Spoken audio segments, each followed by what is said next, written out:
पद्मनखचन्द्रमणिछटाया विस्फुजितं किमपि गोपवधूसदर्शि पूर्णानुरागरससागरसारमूर्तिः साराधिका मयि कदापि कृपां करोतु। अनरपितचरिं चिरात् करुणयावतीर्णः कलौ समर्पयतु मुन्नतोज्ज्वलरसां स्वभक्तिश्रियम्। हरिः पुरटसुन्दरद्वितिकदम्बसन्दीपितः सदा हृदयकन्दरे स्फुरतु वः शचीनन्दनः। कृष्णवर्णं तुषाकृष्णं साङ्गोपाङ्गास्त्रपार्षदं यज्ञैः सङ्कीर्तनप्रायैर्यजन्ति सुमेधसा। पात्रपात्रविचारणं न कुरुते न स्वं परं वीक्षते। देहादेयविमर्शको नहि नावाकाल प्रतीक्षा प्रभो। सद्यो यः श्रवणे क्षणप्रणमं ध्यानादिना दुर्लभम्। दत्ते भक्तिरसं सा एव भगवान् गौरापरं मे गतिः।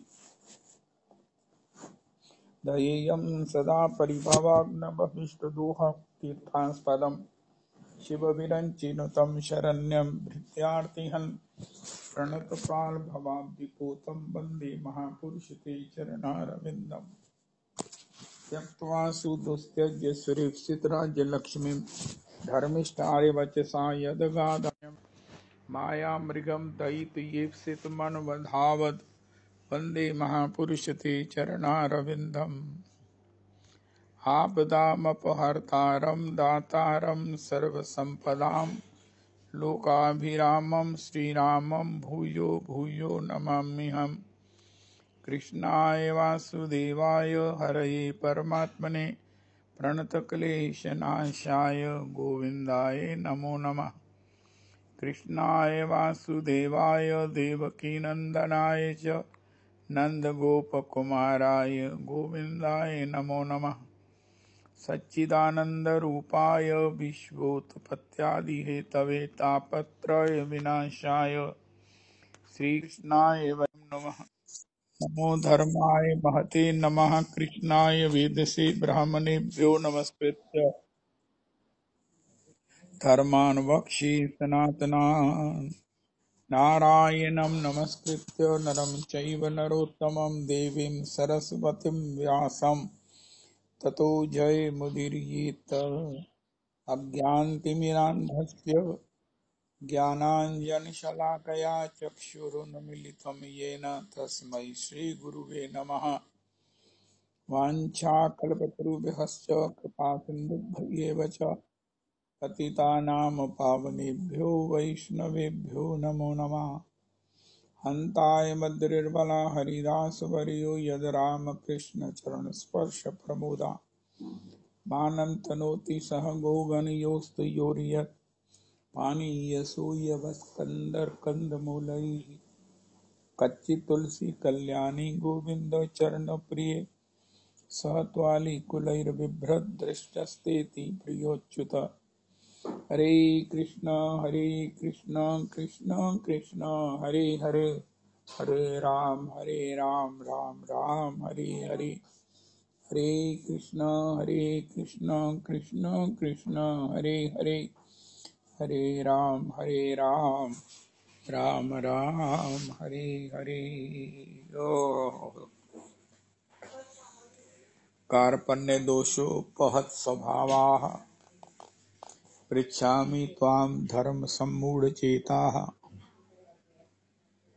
यश्रेयस्यात् निश्चितं ब्रूहि तन्मे शिष्यस्तेऽहं शाधि मां त्वां प्रपन्नम्।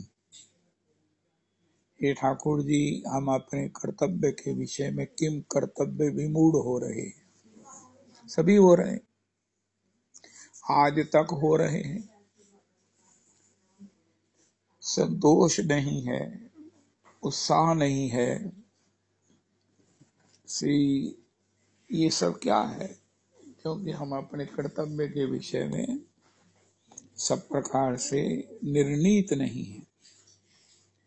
जब एक कार्य का निर्णय हो जाए, शास्त्र अनुकूल, भगवद अनुकूल, भागवत अनुकूल, तो फिर उसमें जब जुट जाते हैं, उसमें जब लग जाते हैं, शांति, संतोष, परिणाम में मंगल सब कुछ प्राप्त होता है। लेकिन जब तक इसका निर्णय ही नहीं होता, हम निर्णीत ही नहीं हैं, कर्तव्य के विषय में भ्रांत हैं, और ये भ्रांति अर्जुन को हो गई। इसका मतलब ये है कि बड़े बड़े पांडवानां धनंजयोस्मि, विभूति योग में भगवान कहते हैं पांडवों में धनंजय अर्जुन मैं हूं। जब भगवत स्वरूप, जब भगवत ही साक्षात, जब नर रूप में, अर्जुन रूप में प्रकट होते हैं, तो वो भी कर्तव्य के विषय में निर्णीत नहीं होते जब तक कि विभु रूप में नारायण उनको उस निर्णय का उपदेश नहीं देते। तो फिर अन्यान्यों की तो बात ही क्या है।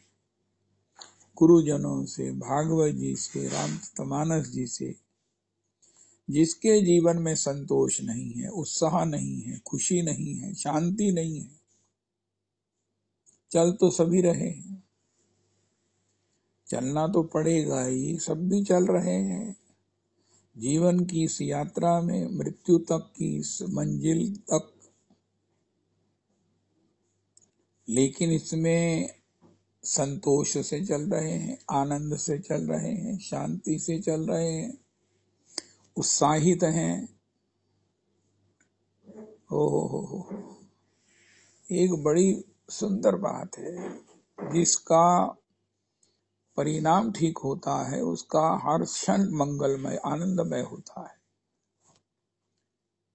अगर किसी तकलीफ की रिकवरी होनी है तो वो पहले दिन से ही दवाई से फर्क पड़ना शुरू होता है।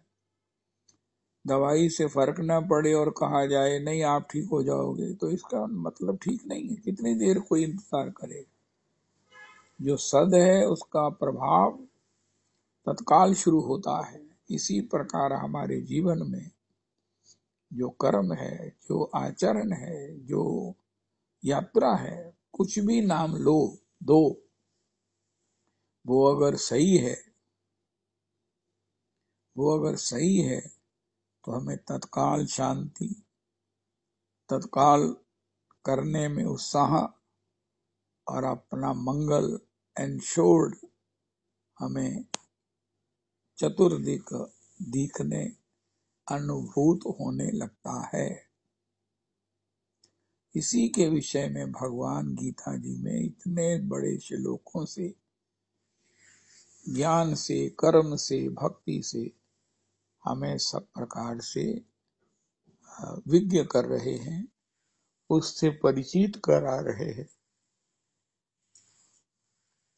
ये कोई छोटी चीज नहीं है कर्म के विषय में निर्णीत होना कि मैं जो कर रहा हूं ये ठीक है। अगर ठीक है तो उसका परिणाम शांति, उसका परिणाम सुख हमें अनुभव होना चाहिए, मन में संतोष होना चाहिए कि हमारा परिणाम मंगल होगा।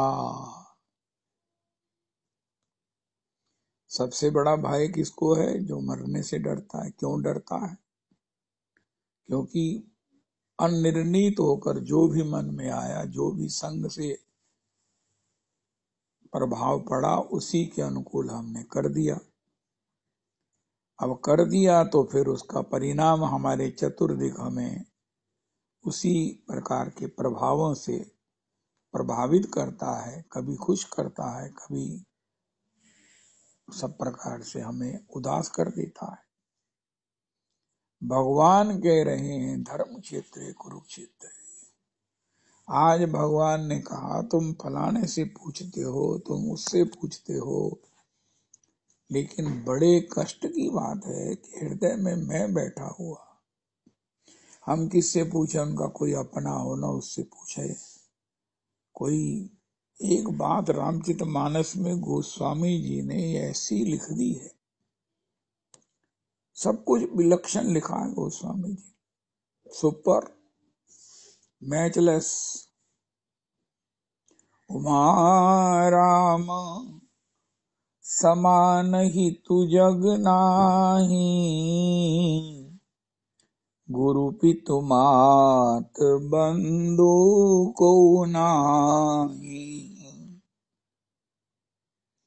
उमा राम समान हितु जग नाही, गुरु पितु मातु बंधु को नाही। अब ये गोस्वामी जी की लिखी हुई निर्णायक भागवत सम्मत एक चौपाई है, एक निर्णय है, हमारे लिए गाइडलाइन है, हमारे लिए दिशा निर्देश है, हमारे जीवन के पथ का हमें प्रदर्शन है। पहले तो अपने परम हितों का निर्णय करें। जब परम हितों का निर्णय करेंगे तो उसमें सबसे बड़ी बात ये होती है, जो सद होता है ना, वो किसी को भी प्रसन्न करने वाला होता है। एक बात और उसकी पहचान है, जो सद है वो सबके लिए सद है, क्योंकि सद में कपट नहीं है, और कपट नहीं होने से भगवान तो है ही है, और उसके साथ जो भगवान की सारी सृष्टि है, हमारे रिलेशंस के रूप में, हमारे परिचित जनों के रूप में, स्वजनों के रूप में, संबंधियों के रूप में, उनके लिए भी सुखद होगी। जो सत्य है वो हमेशा रहता है। गीता जी का एक श्लोक मेरे को रविदास जी आपने कितनी बार पढ़ाया, मुझे स्मरण ही नहीं आता है उसका नाम और उसका सब कुछ बताओ। सबको एक श्लोक गीता जी का याद करना चाहिए। एक याद हमने कराना शुरू किया है। कार्पण्य दोषोपहत स्वभावा, पृच्छामि त्वाम धर्म सम्मूढ़ चेताः, यश्रेयः निश्चितम यश्रेयान् निश्चित ब्रूहि तन्मय, शिष्यस्ते हम माम शाधि त्वाम प्रपन्नम। ये एक गीता का श्लोक है जो सबको याद होना चाहिए। हम भगवान को ये कहकर उनकी सम्मति प्राप्त कर सकते हैं। जैसे भगवान ने कहा, तुम सबसे पूछते हो, मुझसे नहीं पूछते। उनका आपसे कैसे पूछे, सानू शर्म बड़ी आंदी, सानू ना गल करनी नहीं आंदी। उनका नहीं आंदी तो तुसी तुहाडे वर्गा वधिया ही कोई नहीं का। जिसको बात करनी आती है ना, वो अपनी बात करेगा। जिसको करनी नहीं आती वो श्री अर्जुन की बात करेगा। हा हा हा हा, जय हो जय हो जय हो। हमें आती नहीं है ठाकुर जी से बात करनी, पूछना तो हम चाहते हैं, लेकिन कैसे पूछे। उनका भगवान से किसी ने पूछा, उनका अर्जुन ने पूछा, भगवान ने 700 श्लोक गीता जी के प्रवाह बोल दिए। उनका आप भी यही बोल दो। वो जो अपौरुषेय, all time valid, all time प्रकट, ये बानी ना तो बासी होती है ना इसकी सुगंध। वो महाराज, वो बंधु जी की चर्चा सुन रहे हैं, जिनके श्रीअंग से गंध है, पहचाने जाते हैं कि महाराज यहाँ बंधु विराजमान है। इसी प्रकार जो भगवत वाणी होगी ना, जिस पद को सिद्धों ने लिखा होगा वो पद बताएगा कि भैया, लेकिन जो इधर उधर से जोड़ तोड़ कर लिखा गया होगा वो पद जो है ना, वो रस का ओहो हानि कर देगा। रसिक जन जान जाएंगे कि ये पद किसी सिद्ध के श्री हृदय से नहीं निकला। इसी प्रकार जो हमारा कर्म सद है, वो सबको समान प्रसन्न करने वाला होता है। सद का कभी नाश नहीं होता और असद कभी रहता नहीं है। ये श्लोक रविदास जी सबको याद करा। ये गीता जी के थोड़े से श्लोक थे, जिससे पहले मैं जो बहुत बड़ी बड़ी बड़के मारता था ना, उसमें ये था कि ऑल ओवर द वर्ल्ड जाकर किसी की समस्या का समाधान हो सकता है। उनका कैसे करोगे? उनका गीता जी के माध्यम से। वो गीता जी के थोड़े श्लोक थे जिसको लेकर जाना था। जो सद है उसका कभी नाश नहीं होता, और जो असद है वो टिकता नहीं है। ये दोनों का खेल, ये दोनों का जो है वो मेल संसार में रोज देखा जाता है। संसार में ये सब दोनों का खेल देखने को मिलता है, हम देख सकते हैं। कभी असद बढ़ गया, अब दुर्योधन इतना शक्तिशाली हो गया, भगवान भी संधि के लिए गए। संधि का मतलब बड़ी भारी कमजोरी है कि भैया मान जाओ, और उसने भी माना कि ये इनकी बड़ी कमजोरी है। लेकिन तब भगवान ने बताया कि भैया सद जो है वही रहता है। तुम जानते हो कि ये जो तुम कर रहे हो ये अधर्म है, लेकिन तुमने कहा कि शायद मैं अधर्म को ही स्थापित कर दूंगा। मैं जीत रहा हूं, मेरे पक्ष में बड़े बड़े अतिरथी हैं, महारथी हैं मेरे पक्ष में। महाराज वो सैनिकों की मेरी फेवर में प्राण त्यागने वालों की महाराज 11 अक्षौणी सेना है। भगवान ने कहा ठीक है, लेकिन मैं तुम्हारे अभिमान को और उन्नत करने के लिए भगवान ने संधि दूत के रूप में भी ऑफर किया, और उसने कहा सुई की नक्के की जमीन नहीं दूंगा। यही अधर्म का लक्षण है।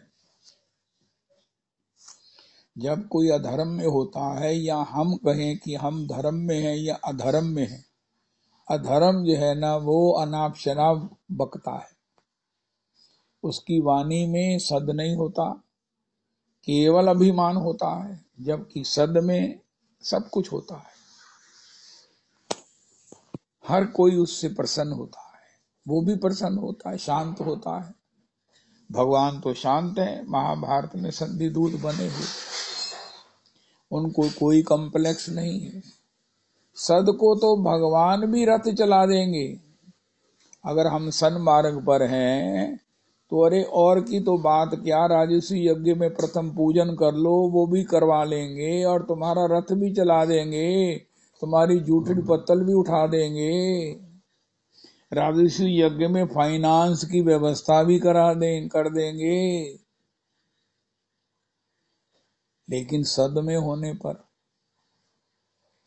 सदमार्ग में है तो भगवान हमारे साथ हैं। भगवान की सारी जो इंटेलिजेंस है, उनकी जो विभूतियां हैं, सबसे बड़ी विभूति क्या है? नाद ब्रह्म, जो श्री अर्जुन को सुनाकर बताकर उसको इतना सशक्त कर दिया कि वो सहज में ही इस महाभारत के इस महासमुद्र को, जिसमें तिमिंगिल, परीक्षित जी ने भागवत जी में कहा महाराज ये कौरवों की जो सेना थी ये महासमुद्र के समान थी, जिसमें बड़े बड़े मगरमच्छ, बड़े बड़े मगरमच्छ, एक नहीं दो नहीं, कितने मगरमच्छों की तरह कहने से कह सकते हैं। भीष्म पितामह, कर्ण है, विकर्ण है, शल्य हैं, विदुरथ हैं। गीता जी में भगवान ने भी गिनाया। उसे लगा कि मैं असद का ही, अधर्म का ही राज्य स्थापित कर दूंगा, क्योंकि मैंने बड़ी देर उसे भोग लिया है अधर्म के माध्यम से, तो ये स्थायी भी हो सकता है। लेकिन तब उसे बाद में पता चला कि वो कभी स्थायी हो ही नहीं सकता। जिसके जीवन का ये निर्णय है, गीता जी के माध्यम से अगर मुझे ये टगे की समझ आ गई है ना, तो मेरा थोड़ा सा ये ज्ञान भी मुझे बड़े बड़े संसार के, प्रकृति के, यहाँ तक कि माया के प्रभावों से भी मुक्त रख सकता है। माया क्या है? असद। सीधी सी बात है कि मैं माया में हूं कि माया मुझ में है। उनका भैया हमारी सोच सद है कि सद है, असद है कि सद है। उनका हमारी सोच तो सद है, लेकिन हम बारंबार पराजित होते हैं। उनका यही तो सद की ये एक परीक्षा है, यही तो सद है। सद के मार्ग पर, सन्मार्ग पर चलना क्यों कठिन है? क्योंकि हर समय इसकी विजय नहीं होती। सन्मार्ग का परिणाम मंगल होता है, सन्मार्ग विजयी हमेशा नहीं होता। ये भगवान की लीला है, क्योंकि असद भी तो भगवान ही है। क्या सनातन धर्म बताता है। रामचरितमानस में श्री श्री राम किंकर जी उपाध्याय जी ने कहा, जब बंदर लोग भागने लगे तो उमा जी तो परेशान हो गई हैं। बंदर भाग रहे हैं, राक्षसों ने भगा रहे हैं, मार रहे हैं। उनका यद्यपि ऐसा लग रहा है तथापि जीती हैं आगे। ये नहीं कभी सोच लेना कि आज अगर असद जीत रहा है तो ये हमेशा जीतता रहेगा। परिणाम हमेशा सद का ही विजय का होगा। अब कोई व्यक्ति दुष्टता करता है, जो कुछ भी अनर्थ करता है, अधर्म करता है, और उसे हम सफल मान लें। मान लो, लिखा है भागवत जी में, मानस जी में, कली काल है ऐसे लोग ही सुखी होंगे। भागवत जी में लिखा है, यहाँ संतो विषीदंती प्रहिष्यंती ही असाधवा। इस कली काल में जो साधु लोग हैं वो मलान मुख हो रहे हैं। श्री भक्ति महारानी को श्री गोस्वामी नारद जी ने बताया,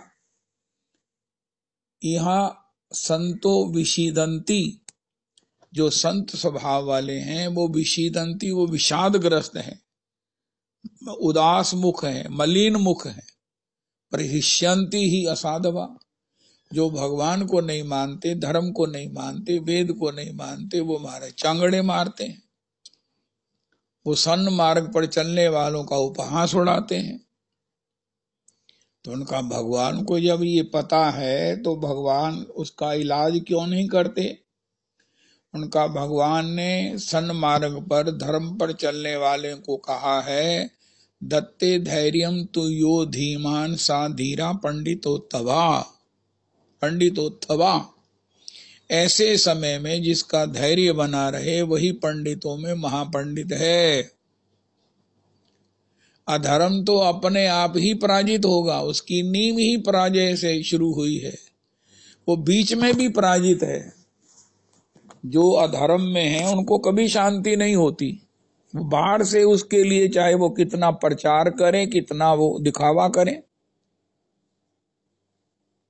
करते हुए संतोष नहीं होता। परिणाम मंगल कभी हो नहीं सकता। लेकिन धर्म में चलने वाले को धैर्य में बना रहना चाहिए कि परिणाम मेरे पास में है। मैं अगर उसे देखकर प्रतिस्पर्धा ना करूं, मैं उनके प्रति ईर्ष्यालु ना हूं, तो मैं तो बड़ा शांत हूं। जो किसी को दुख देता है उसको पहले ही अंतरात्मा उसका साथ छोड़ जाती है। अंतर में बैठे हुए भगवान उसका साथ छोड़ जाते हैं। लेकिन जो सन्मार्ग पर है उसको भगवान का संग मिलता रहता है। लेकिन फिर भी अगर उनको देखकर वो विचलित हो जाता है तब तो काम बहुत लेट हो जाता है।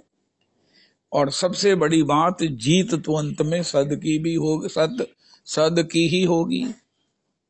हम कितने पिक्चर देखते हैं, कितनी कहानियां हैं, ये कहानियों के बेस पर ही पिक्चर्स बनती हैं, लेकिन अंत में विजय तो सद की ही होती है।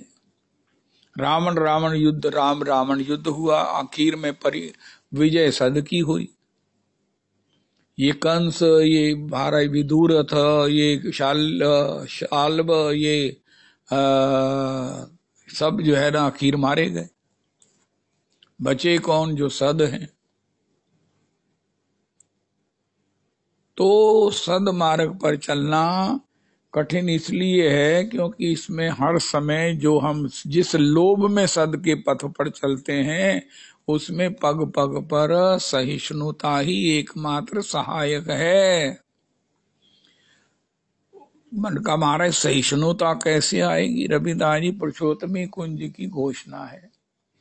वो कहता महाराज तुसी सहिष्णु हो जाओ, वो कहता सानू तुसी सहिष्णुता बर्दाश्त करो तो लेक्चर देंदे रहंदे हो, लोकी ते असरा नहीं करते उनका। हम तुम्हें बताते, स्टेथोस्कोप लगाओ आपके हृदय पर तो आप देखेंगे यहाँ हार्ट बीटिंग बड़ी नॉर्मल है, बड़ी सहज है, कोई जरूरत ही नहीं चेक करने की।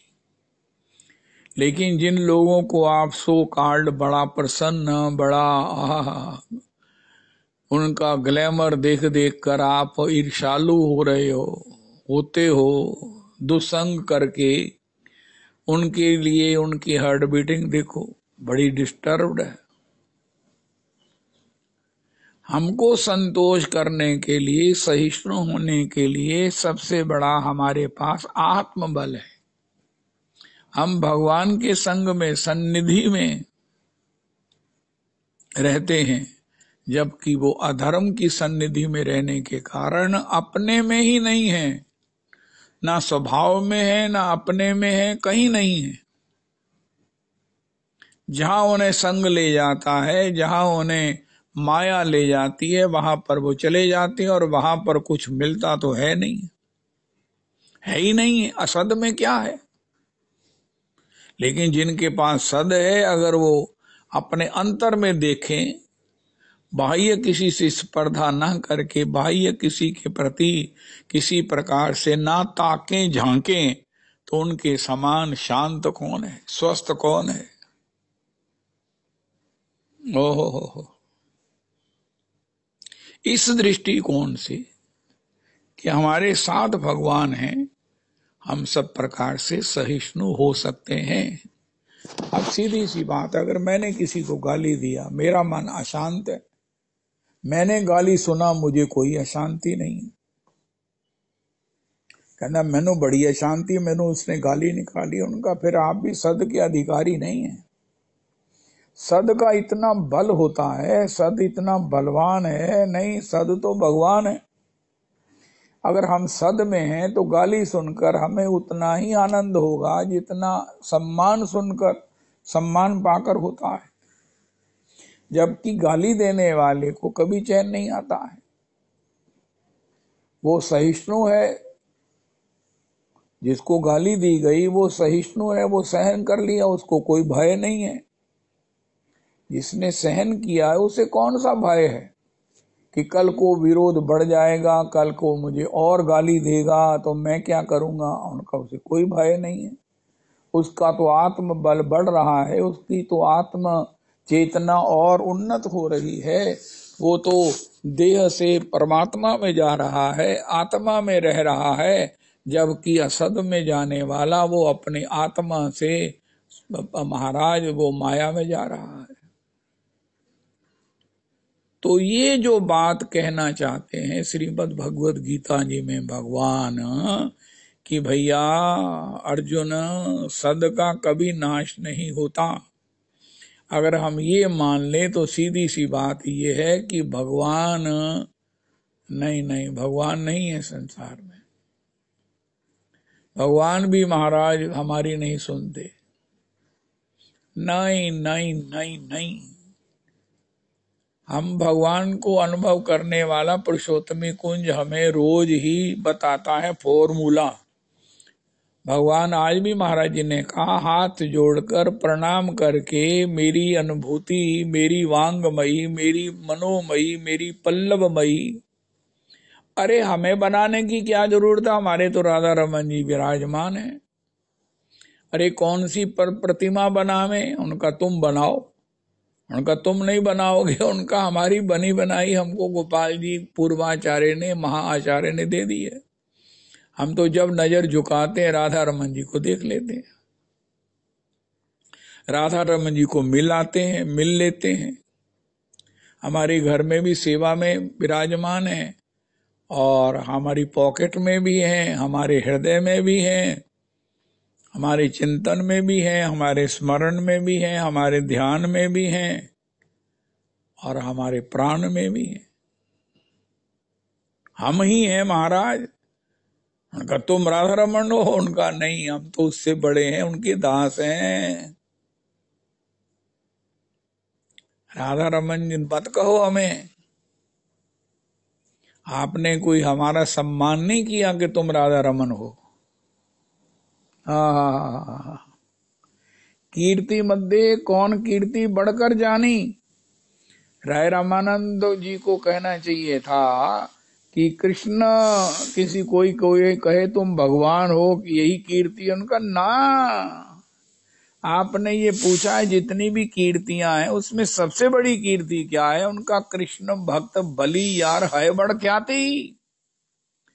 किसी को भगवान कहो या कोई अपने को भगवान कहलाना चाहे, कहलवाए और बड़ा गर्व करे कि मैं कितना बड़ा हूं, अरे नहीं, बड़ा इससे भी है ऊपर। ये सबसे बड़ी कीर्ति नहीं है उनका। किसकी सबसे बड़ी कीर्ति है? कीर्ति सबसे बड़ी हनुमान जी की है, क्योंकि कृष्ण भक्त बलि यार है बड़ ख्याति। कृष्णदास बलि यार है बड़ ख्याति। जय जय श्री राधे। भगवान ने कहा मेरी भक्ति मुझे प्रसन्न करने की, कठिन उपाय करने की जरूरत नहीं है। तुम हनुमान जी को प्रसन्न कर लो, हमारी कृपा तुम्हारी स्नायुओं में सहज ही प्रवाहित होती रहेगी। तो सद और असद का ये युद्ध है। 1,00,000 श्लोकों में इस बात को परिगणित किया गया। ये युद्ध कौरवों और पांडवों का है, सद और असद का है। कौरवों के पास सेना की कोई कमी नहीं है, महारथियों का कोई अभाव नहीं है, बड़े बड़े चाटुकारों की कोई महाराज कोई गिनती नहीं हो सकती है। यहाँ तक कि वो श्री माधुरी के जो पिता हैं, जो भाई हैं, शल्य श्री नकुल और सहदेव के जो मामा श्री हैं, वो भी कौरवों के पक्ष में हैं। चले गए क्योंकि रास्ते में इतना स्वागत हुआ, उनको लगा कि युधिष्ठिर जी ने किया है। जब पता चला कि दुर्योधन ने किया तब उन्होंने कहा इनका अन्न खाने से अब तो मैं इनकी फेवर में लड़ूंगा। अब बताओ, जब सगा मामा ही हमारे प्रतिपक्ष में लड़ रहेगा तो फिर हमारी विजय कैसे होगी? भीष्म पितामह श्री के जब हमारे प्रतिपक्ष में लड़ेंगे, द्रोणाचार्य हमारे गुरुदेव हमारे प्रतिपक्ष में खड़े हैं, कृपाचार्य, जय हो, कृपाचार्य अश्वत्थामा, हो अतिरथी कर्ण। देखो इस बात को समझना कितना मुश्किल है। प्रतिपक्ष में कर्ण खड़ा है। गांधारी जी कहती हैं हे केशव, अगर तुम पहले कह देते कि कर्ण कौन्तेय है तो ये युद्ध ही ना होता, क्योंकि दुर्योधन को तो एक ही कर्ण का ही आश्रय था जिसके कारण उसने युद्ध समारंभ किया कि ये सब फेवर करेंगे पांडवों की, भीष्म करेंगे, द्रोणाचार्य करेंगे, कृपाचार्य भी पूरी तरह मेरे प्रति समर्पित नहीं होंगे, लेकिन एक है, वो है कर्ण, जिस अकेले के बल से मैं अर्जुन को जीतकर युद्ध जीत लूंगा। जब कर्ण सीखा महादानी, महासात्विक, महावीर, भगवान ने सारे युद्ध में कर्ण के सामने अर्जुन का रथ नहीं किया कि मैं अर्जुन तुझे बचाता आ रहा हूं, कर्ण से तुम्हारा सामना ना हो जब तक कि अति आवश्यक ना हो जाए। अब ये जयद्रथ है, बहनोई है दुर्योधन का। बहुत महापराक्रमी है। उसके पिता ने उसको तप करते हुए वरदान दिया कि जिसके द्वारा तुम्हारा सिर भूमि पर गिरेगा उसके सिर के 100 टुकड़े हो जाएंगे। ऐसे ऐसे भीष्म पितामह इच्छा मृत्यु वरदान लिए हुए हैं। अब द्रोणाचार्य तो है ही अर्जुन के गुरु, पांडवों के कौरवों के गुरु हैं। अब इन गुरुजी को कौन जीतेगा? अधर्म के साथ ऐसा नहीं है कि कमजोरी है। अधर्म की सेना, धर्म का बल देखने में वो पांडवों से डबल है।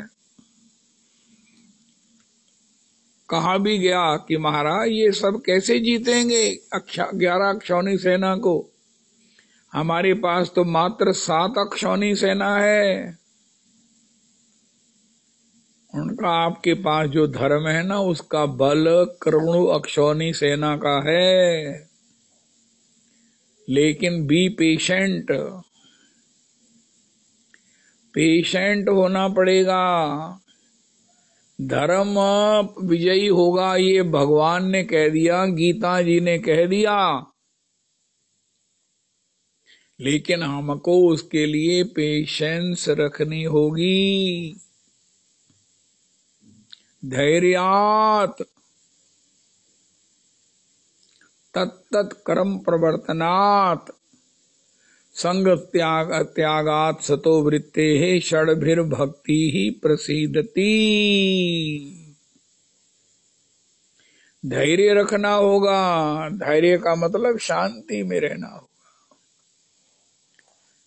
उनका हम शांति में कैसे रह सकते हैं? उनका यत्र योगेश्वरा कृष्णो यत्र पार्थो धनुर्धरा, जहां धर्म है वहीं श्री कृष्ण है। दुर्योधन ने पूछा, आपका हमारे दोनों भाइयों में ये भेद क्यों करते हो श्याम सुंदर? पांडव क्यों आपके हैं, कौरव क्यों हमको अपना द्वेषी मानते हो? भगवान ने कहा, मैं पांडवों को इसलिए अपना मानता हूं और तुम्हें द्वेषी मानता हूं क्योंकि पांडव धर्म के पक्ष में हैं और मैं वहीं पर हूं जहां धर्म है। जहां धर्म है पांडवों के पक्ष में, वहां श्री भीष्म पितामह का हृदय भी उनका कोई हानि करने में मानता नहीं है। हृदय द्रोणाचार्य श्री भीष्म पितामह का, द्रोणाचार्य का भी प्रतिपक्ष के सेनापति होकर भी भीष्म ने कहा, मैं पांडवों का वध नहीं करूंगा क्योंकि धर्मशील पही, धर्म जिसके पक्ष में है वहां भगवान है और भगवान को जीतने का साहस कौन कर सकता है? एक हमारी मार्केट में, कपड़े की मार्केट में एक दलाल, बड़े सज्जन, बड़े सत्यवादी, बड़े धैर्यवान, एक बार उनके विरुद्ध किसी ने गली में उनको पुलिस में केस दे दिया कि ये महाराज गलत मलत जो भी था। पुलिस जब उनके घर में आई तो पुलिस ने कहा, अच्छा हमारे हम जा रहे हैं। उनका तो हमको परिताड़ित करने आए थे, कैद करने आए थे। उनका आपकी सादगी और आपकी वाणी की मधुरता, सत्यता को देखकर हम आपको अरेस्ट नहीं कर सकते, हम कर ही नहीं सकते हैं महाराज। मेरा हृदय ही नहीं मान रहा है, मेरी ड्यूटी ही नहीं चाहे है, लेकिन मैं उस ड्यूटी को भी ओवरकम करके आपको हाथ नहीं लगाऊंगा। उसी महानुभाव ने मुझे सुनाया। उनका मैं जा रहा हूं और मैं ही कह दूंगा कि उस व्यक्ति में कभी ये दोष जो लगाए गए हैं हो ही नहीं सकते, है ही नहीं है। अब बताओ इससे बड़ी बात क्या है? एक बात और है, देखो गीता जी की, भगवान को अर्जुन पर विश्वास है, अर्जुन को भगवान पर विश्वास है। दुर्योधन की कमजोरी ये है कि भगवान को तो सब पर विश्वास है लेकिन दुर्योधन को भगवान में विश्वास नहीं है। वो डरा ही रहता है क्योंकि अधर्म का साथ कब कोई छोड़ जाएगा, धर्म का साथ कब तक बना रहेगा, ये कभी गारंटी अपना हृदय ही नहीं देता।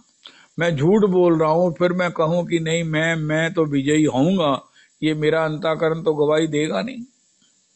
चाहे मैं जितना भी अपने को अहंकार में हो करता रहूं, मेरा अंतःकरण ही गवाही नहीं देगा। दुर्योधन को मालूम है भीष्म पितामह मेरे पक्ष में लड़ रहे हैं, लेकिन ये पांडवों का पक्ष नहीं लेंगे, द्रोणाचार्य पांडवों का पक्ष नहीं लेंगे, ये वो मानता ही नहीं है। उसके हृदय में एक शंका बनी हुई है। अस्तो, तो जब हम माया में होते हैं, अधर्म में होते हैं, तब हम शंकित होते हैं, तब हम भय में होते हैं। लेकिन अगर हमें निर्भय होना है, अगर हमें शांत होना है, अगर हमें भक्ति के दृष्टिकोण से आनंदित होना है, तो हमें धर्म पर चलना होगा। आनुकूल्य से संकल्प, कभी भी खाने में, आने में, जाने में, बोलने में, देखने में, दिखाने में नहीं, हमेशा धर्म पहले है। आनुकूल्य से संकल्पा। झूठ बोलने वाला कितने झूठ बोलेगा, रोज नए नए झूठ, अपनी बात को ही प्रमाणित कर देगा कि मैं ही झूठ बोल रहा था, साल पहले कहा था कि ये हम, और साल बाद अपने आप ही कह देगा कि नहीं, उनका तब तो आपने ये कहा था, हो नहीं पता नहीं क्यों नहीं मैंने कह दिया। झूठ बोलने वाला थोड़ी देर बाद खुद ही स्वीकार करेगा अपने मुख से कि ये झूठ है, उसकी बात का कोई बेस नहीं है, पैर नहीं है, उसे याद ही नहीं रहता कि मैंने ये झूठ बोला हुआ है, फिर वो नया झूठ बोल देता है और उसमें पता चल जाता है कि ये पहले भी झूठ बोल रहा था। लेकिन सद तो हमेशा सद है, चाहे उसे 100 बार कहलवाओ, चाहे 100 साल बाद कहलवाओ, वो सद ही रहेगा। संजय जी मुझे कहते हैं, मैं बड़ी बड़ी टेप्स पुरानी सुनता हूं, लेकिन उसमें वही भंगी है, उसमें वही निर्णय है, उसमें वही सिद्धांत है। उनका क्यों नहीं होगा? क्योंकि ये हमारे गुरुजी के द्वारा प्रतिपादित है, और सद बात तो एक ही होती है। सद में जो है ना, वो हेर फेर नहीं होता, और जब हेर फेर ही नहीं होता तो 50-100 साल बाद भी सुनो, बात का स्वर में सुगंध वही होगी, बड़ा मजा आता है। एक शब्द का भी फर्क नहीं होता कि पहले ये सिद्धांत कहा था, अब ये कह रहे हैं, ना ना ना ना ना ना। एक तो एक वक्ता का भी कारण है परम पूज्य बाबूजी के मुताबिक, और एक सिद्धांत का भी, एक गुरु का ही। और हमारे गुरु का मतलब प्रमाणिक गुरु जब हैं तो हमें सोचने की जरूरत नहीं है। मेरी चुनौती है, अब मेरी क्या औकात है, लेकिन मैं ही चुनौती देता रहता हूं सारे प्लेनेट के जीवों को। महात्माओं के चरणों में प्रणाम पूर्वक आवाहन करता हूं कि जो यहाँ कहा जाता है उसके विषय में अगर आपकी सहमति नहीं हो तो अपने चरणों में बैठने का मौका दीजिए। जब महाराज जी का एक कन रूपी, उनकी पद रज का कन रूप ये जीव ही किसी को चुनौती दे सकता है, तो गुरुजनों की महिमा का कौन अनुमान करेगा? महाराज जी हैं भागवत जी, महाराज जी हैं श्रीमद् भगवत गीता जी, और हमें उनकी चरणों की रज के कन। सद तो एक परमाणु भी वो परम अणु है, वो एक अणु भी परमाणु है, और असद 11 अक्षौनी सेना होते हुए भी वो महाराज खत्म हो गया। यही सारी विश्व की सृष्टि इसी प्रकार चलती है। सद भी चलता, असद भी चलता, लगता है असद जीत रहा है, लेकिन आखिर विजय सद की होती है। धन्य वो होते हैं जिन्होंने सद का आश्रय, सद का विश्वास नहीं छोड़ा, चाहे कुछ भी सहन कर लिया। उन्हें रोना तो आएगा, पश्चाताप का नहीं आएगा, गिलानी का नहीं आएगा, अपनी मूर्खता का नहीं आएगा। आंसू पश्चाताप के नहीं होंगे, आंसू होंगे तो प्रेम के होंगे, आंसू होंगे तो सहनशीलता के होंगे, आंसू होंगे तो महाराज उसके द्वारा अपने चरणों को धुलाने वाले नंद नंदन होंगे। तो भैया एक बात आज भगवान ने कही, नंद तनुज किंकर जी ने कहा, भैया मुझे अंतर में अनुभव करके मुझसे पूछो। इससे पहले एक हमने बात सुनी कि मेरा सबसे बड़ा सुहृद कौन है। जीवन में बड़े बड़े निर्णय किए हुए हमने, बड़ी अच्छी बात है, सारी फैमिली बैठी तब हमने निर्णय किया, बहुत अच्छा किया। एक इसी प्रकार अपनी सारी इंद्रियों को, वृत्तियों को, अपनी सारी इंटेलिजेंस को, अपनी सूझबूझ को, अपनी सारी जो कुछ भी है उसे एक दिन लेकर बैठकर, आज शिवरात्रि कल थी, चलो अब सैटरडे संडे बैठकर निर्णय कर लो कि मेरा वास्तव में हितु कौन है, जो सब समय मिल सके, जिसको मेरे साथ पूरा स्नेह हो, जो मेरे लिए महाराज अपने स्वरूप को भी, अपनी विभूति को भी त्यागने में, छोड़ने में संकोच न करे, चाहे मौका आने पर मेरा रथ भी चलाए और महाराज मौका आने पर मेरा संधि दूत भी बन जाए, मौका आने पर, समय आने पर, दुर्वासा जी के आगमन पर मुझे उनकी श्राप से भी बचाए। मैं कहूं तो भी मेरे विषय में सौहार्द में, मेरे अपने स्वभाव से सौहार्द में रहे, मेरे ना कहने पर भी उसका मेरे प्रति सौहार्द बना रहे।